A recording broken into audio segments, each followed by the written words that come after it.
일본이 한국을 화이트 리스트에서 제외했답니다. 그래서 화이트 리스트가 뭐냐 그랬더니 일본이 세계 29개 나라에 대해서 수출을 심사할 때 우대를 해주는 그런 조치가 화이트 리스트예요. 대부분은 다 서양 나라들이에요. 다 유럽 나라들이고 아시아에서 유일하게 한국이 동맹국이고 우방국이니까 그래서 화이트 리스트에 있었는데 이제 이것을 제외함으로 쉽게 얘기해서 동맹이 아니라는 거지요. 또 다르게 기술적으로는 1000개가 넘는 항목에 대해서 깐깐하게 수출 심사를 한답니다. 그래서 한국 경제가 당분간 무척 피해가 있을 거라고 예상을 해요. 그래서 이제 일본이 이런 조치를 취한 거지요. 사실은 한국 대법원에서 일본의 징용으로 끌려가신 분들, 그거를 일본 기업이 손해를 배상해라 라고 대법원에서 판결을 하니까 그게 이제 도화선이 된 거예요. 그러면서 자기 나라를 보호한다는 명분으로 했지만 실제적으로는 이제 일본 경제가 예전 같지가 않아요. 그리고 우리나라 경제가 많이 올라갔잖아요. 우리나라 경제가 세계 12위고 일본은 3위예요. 근데 아직도 우리나라에 비해서 한 3배 정도의 경제 규모가 더 커요. 그럼에도 불구하고 많은 부분에서 이제 따라 올라가니까 우리의 핵심 기술에 대해서 쉽게 딴지를 걸은 겁니다. 미국이 왜 중국이 막 쫓아오니까 지금 경제 제재를 막 하는 거랑 비슷한 거예요. 우리의 관심은 나라가 지금 이렇게 어려운 상황에 있는데 우리 기독교인들은 어찌해야 합니까?에 있어요. 예수님께서 물론 예수님 당시에는 로마 제국이 이스라엘 식민지로 삼았었어요. 그래서 로마는 여러 신들을 섬기는, 여러분 잘 아시는 제우스니 아테네니 여러 가지 신들을 섬기는 이방 국가였지만 이스라엘 백성들에게 자신의 종교를 믿으라 강요하지 않았습니다. 늘 개방적이었어요. 너희들은 너희 신 믿어. 그래서 로마 제국이 유럽뿐만 아니라 아프리카, 아시아까지 광대한 영토를 식민지로 삼았어요. 왜? 그리고 오랫동안 갔어요. 왜 그랬냐면 개방했어요. 개방하고 포용을 했어요. 당시에 예수님께서 이 땅에 내려오셨고요. 그래서 예수님께서는 로마 제국으로부터 이스라엘의 독립을 한 번도 말씀하지 않았어요. 바리새인들이 로마에 세금 내는 문제로 예수님을 시험했어요. 그러자 예수님께서 하시는 말씀은 가이사의 것은 가이사에게, 하나님의 것은 하나님에게. 가이사가 누구예요? 로마의 황제잖아요. 로마 황제에게 낼 세금은 세금대로 내고 하나님께 너희들이 헌금할 것은 헌금해라. 즉 교회와 국가는 각기 다르다. 역할이 다르다라고 말씀하셨어요. 이런 예수님의 말씀이 이 땅 한반도에서 크게 도전받았을 때가 있습니다. 일제시대 1919년 3월 1일 3.1절이죠. 16명의 기독교인을 포함한 33인의 민족 대표가 조선의 독립을 선포해요. 그리고 각 지역 교회가 중심이 돼서 기독교인들이 중심이 돼서 다 일어나요. 삼천리 금수강산에서 다 대한독립 만세를 외칩니다. 그러자 일본 제국이 총칼로 조선 백성을 죽이고 투옥합니다. 근데 당시 투옥된 사람의 22%가 기독교인이었습니다. 당시 조선의 인구가 1600만 명, 그 중에 기독교인이 20만 명밖에 안 됐어요. 인구의 1.5%, 극히 적었어요. 그런데 3.1 만세운동으로 투옥된 사람의 22%가 기독교인이었어요. 무슨 말씀이신지 알겠죠? 즉 기독교인들의 나라 사랑이 대단했다는 거예요. 당시 독립운동을 이후에도 독립운동을 주도했던 사람들 잘 아시는 분들, 안창호, 김구 다 기독교인이에요. 이상재, 김규식, 이동휘, 이승만, 여운형, 조만식 다 기독교인들이었어요.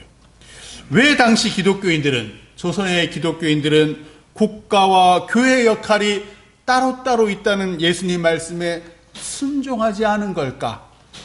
예수님 당시 로마 제국과 달리 일본 제국은 기독교의 핵심 교리, 나 외에 다른 신을 섬기지 말라, 10계명의 첫 번째 계명, 그것을 어기라고 강요했습니다. 우리 기독교회는 하나님만 섬기는 사람들인데 일본은 그들의 잡신들, 그 신도라고 그래요. 신도죠. 신도들이 섬기는 5만 가지 신들을 섬겨라 뿐만 아니라 일본 왕도 섬겨라 강요했습니다. 그 결과 일제시대 대부분의 목사와 장로가 신사참배를 합니다. 왜?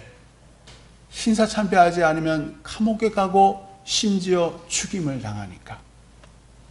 교인들은 예배 시간에, 우리는 이렇게 예배 시간에 이렇게 아름답게 하잖아요. 아니요. 당시 교인들은 예배 시간에 일본 왕을 섬기는 황국 신민선서를 제창해야 돼요. 우리가 사도신경 우리는 제창하자. 아니요. 황국 신민선서를 제창하고 찬양을 기미가요로 해야 돼요. 일왕을 찬송하는.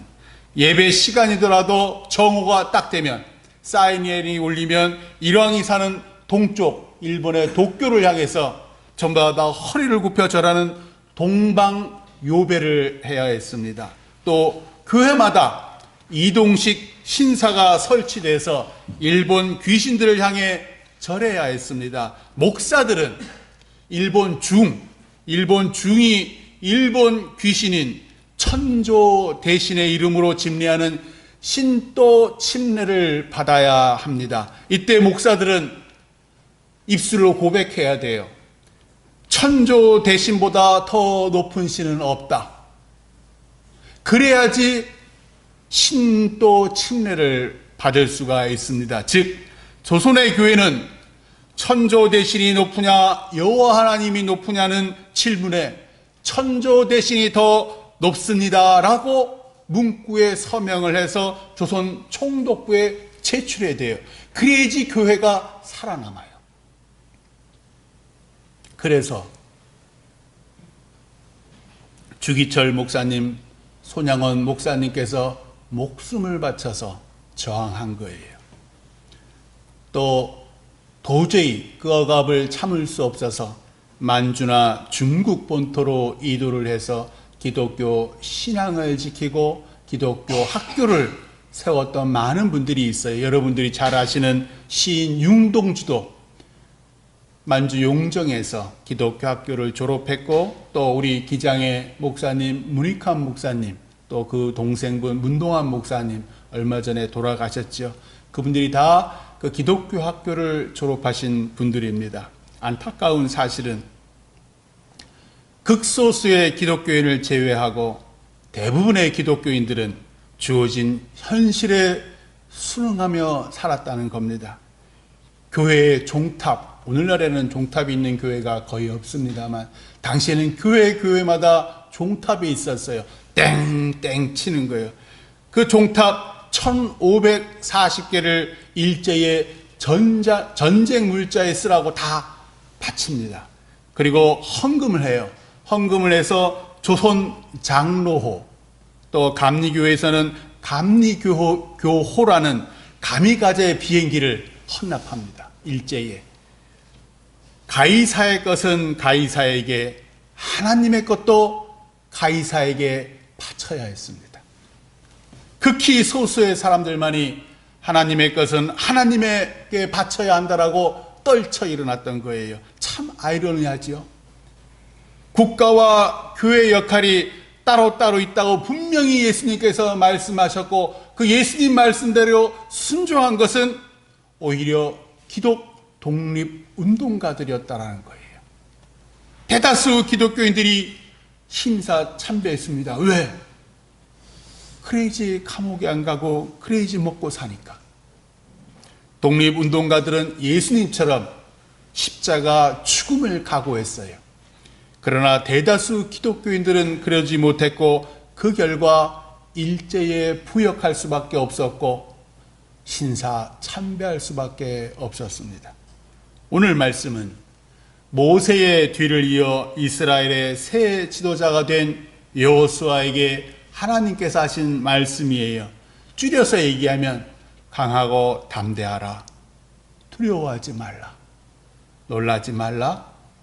네가 어디로 가든지 네 하나님 여호와 내가 너와 함께 있으리라. 여호수아는 두려웠어요. 이제 요단강을 건너서 하나님께서 우리 조상 아브라함과 이삭과 야곱 그리고 모세가 그토록 가고자 했던 그 갈망했던 젖과 꿀이 흐르는 가나안 땅을 진격해서 들어가야 되는데 수많은 강대한 이방 족속들이 다 자기 자리를 딱 잡고 있는 거예요. 근데 하나님의 종 모세가 없습니다. 하나님께 불려갔어요.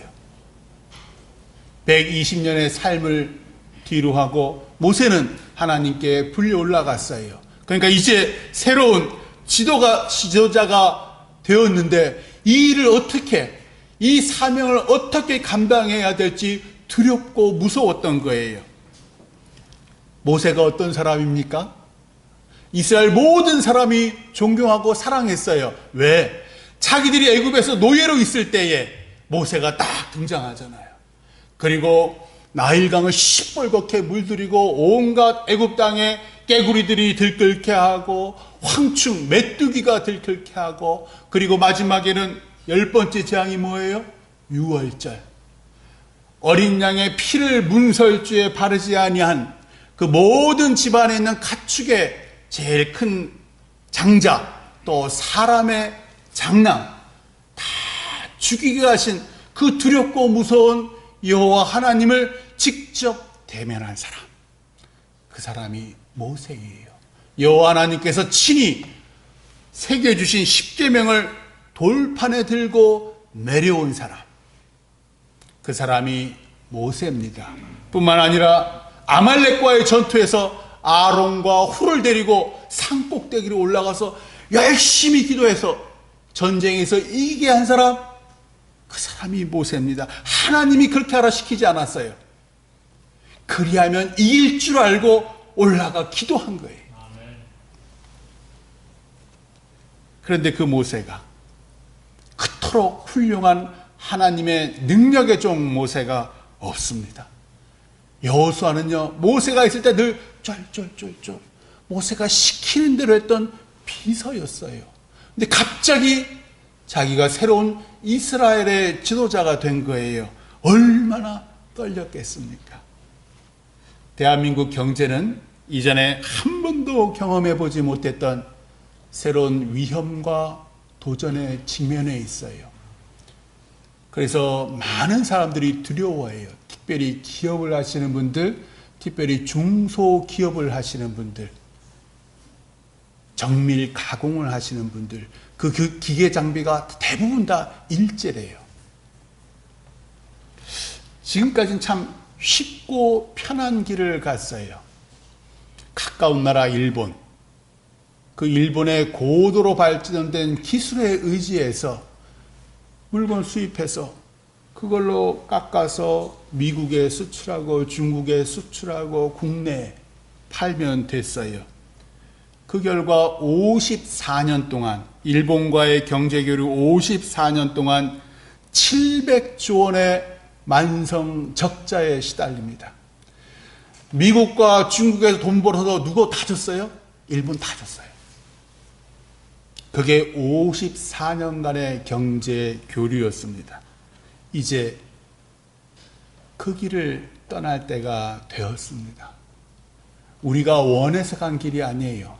저들이 그렇게 우리를 만들었습니다. 감사한 것은 대한민국은 제조 강국입니다. 두렵고 떨리는 일은 그 제조 강국의 핵심 부품들이 다 일제라는 거예요. 그런데 이제는 그 의존적인 경제 상황을 떠날 수밖에 없게 되었습니다. 지금은 힘들어요. 당분간 힘들 거예요. 그런데 어차피 걸어야 할 길입니다. 그래야 하나님을 믿지 않는 나라, 인구의 단 1%도 카톨릭이고 개혁교회고 다 합쳐봤자 그 인구의 1%도 안 돼요. 70% 이상이 다 신도, 그리고 20%가 넘는 사람들이 불교. 그 사람들은 기독교 예수도 들어보지도 못했답니다. 대부분의 사람들이. 그런 나라에게 휘둘리지 않습니다.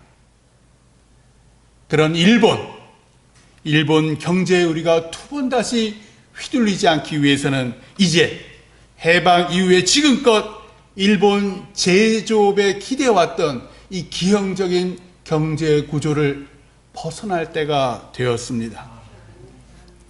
강하고 담대하라. 여호수아는 혼자가 아닙니다. 무엇보다 전능하신 하나님께서 그와 함께 계십니다. 비록 광야 1세대들은 다 죽었어요. 여호수아와 갈렙을 빼고요. 그렇지만 그에게는 광야에서 태어난 2세, 3세, 4세들이 태어나 자라고 있습니다. 그들은 부모님들이 하나님을 떠났을 때 어떤 고난을 받았는지 듣고 봤어요. 그리고 하나님께서 어떻게 이스라엘 백성들을 먹이고 살리고 보호하시는지 광야에서 태어나서 그게 자연스러운 사람들이에요. 그들은 애굽의 노예가 아닙니다. 그들의 부모 광야 1세대들은 애굽에서 태어나서 애굽의 노예로 살았어요. 그러다가 모세를 통해서 광야로 나왔어요.